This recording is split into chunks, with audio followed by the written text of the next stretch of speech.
Hey, what's up, everybody? It has been a very long time since I have gone live. I don't really do lives like that anymore. But I have had this particular message on my heart to share for quite a minute. I am getting ready to go for my walk. I'm at the Hollywood Cemetery. I love cemeteries, so I do quite a bit of walking around different cemeteries around LA. But this is the Hollywood Forever Cemetery. This is the one where a lot of the actors and actresses and stuff like that and musicians are buried here. Okay, so this is going to be a really, really quick message. So for those of you who do not know me, my name is Shara Prophet. I am a teacher, a mystic, an author, a speaker. I am the founder of Open Door Hypnosis and the Be Magic School. I am certified in clinical hypnotherapy, and I also certify people in clinical hypnotherapy as well. And if you want to know more about me, I will put that link in the comments after this video is done, okay? So for those of you who do know me, you know that I focus a lot on healing, both spiritually and through the subconscious mind, and transmuting programs that are unhealthy and that have not served us, okay? And I'm still a huge advocate for that. And I deeply believe and have seen evidence that when we go into the subconscious mind through the modality that is hypnosis, that we are able to penetrate those programs and shift and change them, and see, if not instant, faster results in the outpicturing of our 3D reality. Okay, so we change and shift our reality by shifting the programs, the belief systems, the thoughts, and the behavior patterns that we have developed throughout our lifetime. Okay. Quick little background on me. Through this type of healing, I was able to drop 50 pounds. I used to drink a bottle or two of wine by myself. I used to smoke. I had suffered from depression. I, was having financial difficulties, and they were all stemming from childhood traumas. And once I started not only learning about hypnosis, but also practicing it and going to a hypnotherapist for my issues, I was able to turn my life around and able to heal a lot of those things. And I continue to use that modality to this day to help me break through different programs, because, the healing process is a constant thing. Now, that brings me to today's discussion. Yes, we will always need to heal something. But that doesn't mean that you always have to be in healing mode, okay? Why is it important for us to understand this? Because on this journey, when you become really serious and intentional about healing, what happens is we sometimes think that whenever something isn't happening in our lives, right? We don't have the house, or we don't have the money, or we don't have the relationship that we desire. It is because we haven't healed. I need to heal more. I need to heal. There's a block. Okay. Now, granted, you should delve into that. You should discover if in fact I need to heal something, right? You definitely want to discover that. But this is the other thing, and I just brought this up to my students a few nights ago in our War Paint, the Art of Spiritual Warfare class that is still going right now. If you're interested, check it out, bemagicschool.org, okay? That there is an entity, there is a force out here that has discovered that a lot of us are on this healing journey. It has discovered that, oh, this is another way for them to free themselves, right? Therefore, that particular energy, entity, force, whatever you want to call it, will sometimes attach itself to you and have you in the mind frame that you're never ready for the next evolution, that you're never ready to get out of your comfort zone and to start doing the thing that you've been wanting to do, and you haven't done it yet because you feel like you haven't healed and you're not quite ready for it, okay?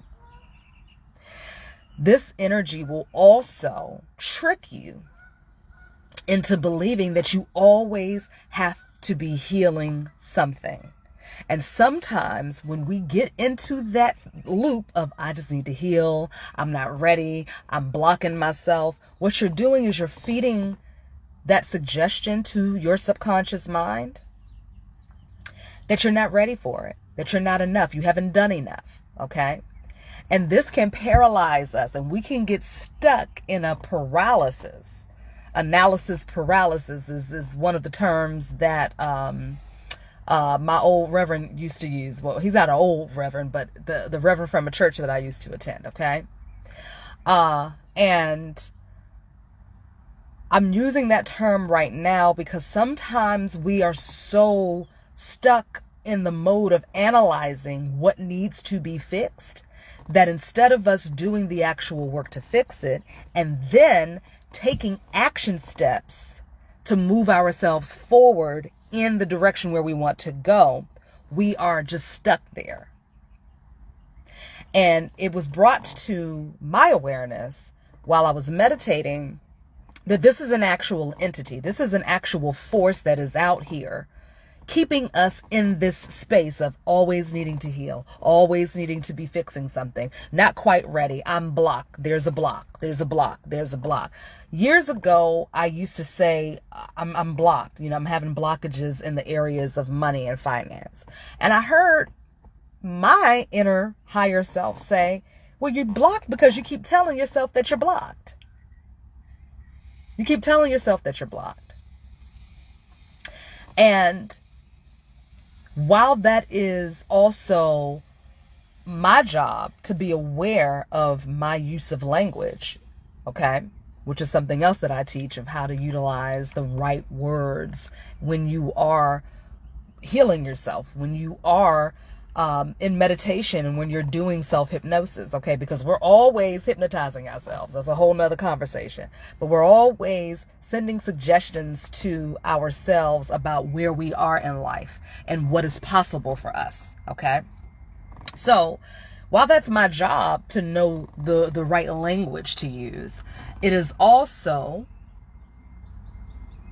the mission of this particular force, this unseen entity that has decided to utilize our intentional process to heal ourselves as another way to attack, as another way to keep us in a cycle, in a loop, okay?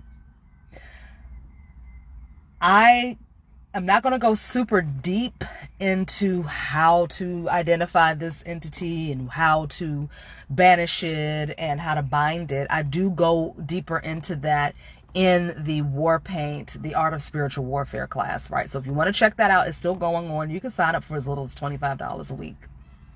Okay. And I price it like that because I feel like everybody should have access to this information. Okay. I'm not going to go super deep into that because this is I'm not going to make this a long video, but definitely sit with yourself and meditate on this information. Don't just take my word for it. Meditate on this information and see if it fits and if it resonates with you. If it resonates with you, then your higher self will guide you to the next process to help you break through that. Okay. But it is time for us to definitely heal, definitely do the work. I'm not telling you don't heal. I'm not telling you not to do the work. I'm not telling you not to be self-aware and not to take accountability and responsibility for how your life is unfolding for you. I'm not telling you not to do that. But what I am saying is Don't get so caught up in the healing process that you don't take action. And sometimes when you can't break out of that healing process, you get stuck in that loop. Sometimes it's not you, it is this entity. Okay? All right. So that's it. That's the message for today. If you want to study with me and sign up for classes and things like that, go to bemagicschool.org. I do one-on-one sessions as well, but you can go to that website and you can find the one-on-one coaching and click on that link and you can set up a free consultation with me. I don't know when I will be back. Like I said, I'm not doing lives like that much anymore. It's been probably over a year since I've done any lives, or about a year, I'll say. But I will pop on periodically when I am led to do so, okay? So, again, I thank you for your time and your attention. Please do share this video because I think the information in here is going to be useful for a lot of people, since many of us are on the healing path and many of us are on this spiritual path. But we do need to understand when there are outside forces that are coming in to influence or affect the way we go about our process. All right, y'all be good. I'm about to take my walk and I will see you another time.